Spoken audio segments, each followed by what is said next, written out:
আসলে আগেও চুরি হতো। চুরিটা মানে বিপিসির এই চুরিগুলো মোটামুটি ঐতিহাসিকভাবে জানা চুরি এবং সকলে এটার সাথে পরিচিত। প্রয়োজনের চেয়ে প্রত্যেকেই আসলে বেশি পরিমাণে এই মুহূর্তে নিচ্ছেন। সাধারণত আমাদের পারচেজ বিহেভিয়ারটা হচ্ছে একেবারেই যখন তলানিতে ট্যাঙ্কের তলানিতে চলে যায় তখনই আমরা কেবলমাত্র স্টেশনে যাই।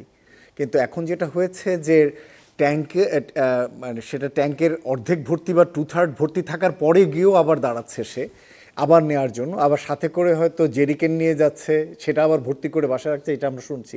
ফলে যেটা হচ্ছে যে বাড়তি একটা চাহিদা যেটা এই মুহূর্তে মেটানোর জন্য একটা দাবি হচ্ছে, বাড়তি একটা প্রয়োজন লাগছে, সেটা হলো একটা দিক। দ্বিতীয় দিক হচ্ছে যে একটা পরিমাণ কিন্তু লিকেজ হচ্ছে, যেটা আমরা আগেও জানি যে আমাদের জ্বালানির সরবরাহ চেইনটা ত্রুটিমুক্ত না।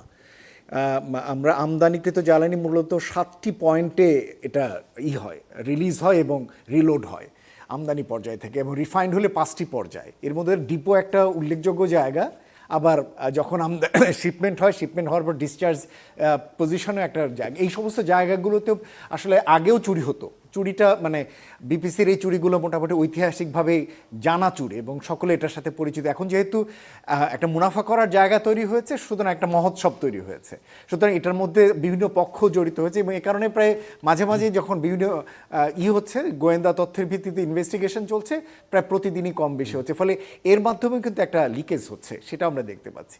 তৃতীয়ত হলো, আপনি তথ্য দিচ্ছেন হলো আমদানির তথ্য, এটা হলো সাপ্লাই সাইডের তথ্য।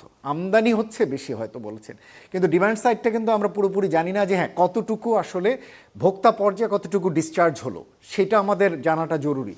এবং সেইখানে অনেক ধরনেরই সমস্যা রয়েছে। আমরা যত ধরনের সরকারের উদ্যোগ বলি, সরকার হাত পরিষ্কার রাখতে চাচ্ছেন হলো যে আমরা তো আমাদের মতো আমদানি করেছি, কিন্তু সরকারের দায়িত্ব আসলে এখানেই শেষ না।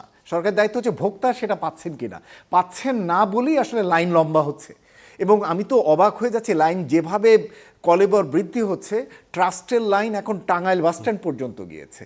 মোটরসাইকেলের লাইন আগে ফ্যালকন পর্যন্ত ছিল, সেই মোটরসাইকেলের লাইন এখন থেকে মহাখালী রেলওয়ে লাইন ক্রস করেছে। সুতরাং বোঝাই যাচ্ছে যে ভোক্তা পর্যাপ্তভাবে পাচ্ছেন না। এবং এর একটা কারণ হলো 24 ঘন্টা সাপ্লাই দেবার মতো ফিলিং স্টেশন ঢাকাতে সম্ভবত 4টি, এবং অন্যান্য জেলা শহরে তো একটা দুটো করে থাকতে পারে। এর ফলে যেটা হচ্ছে, অন্যান্য ফিলিং স্টেশনে যাচ্ছেন না, কাস্টমাররা যাচ্ছে না, এই আশঙ্কায় যে গিয়ে যদি দাঁড়িয়ে থেকে না পাওয়া যায়, তো এই আশঙ্কায় একটা জায়গাতে তারা ভিড় করছেন। এই জায়গাগুলো দেখা দরকার, যে ডিম্যান্ড সাইডের জায়গাটার ক্ষেত্রে সরকারের একটা, আমি বলবো যে এইখানে একটা ব্যর্থতা, সংকট রয়েছে। স্বাভাবিক সরবরাহ এখন না, স্বাভাবিক সরবরাহ সম্ভবও না এখন।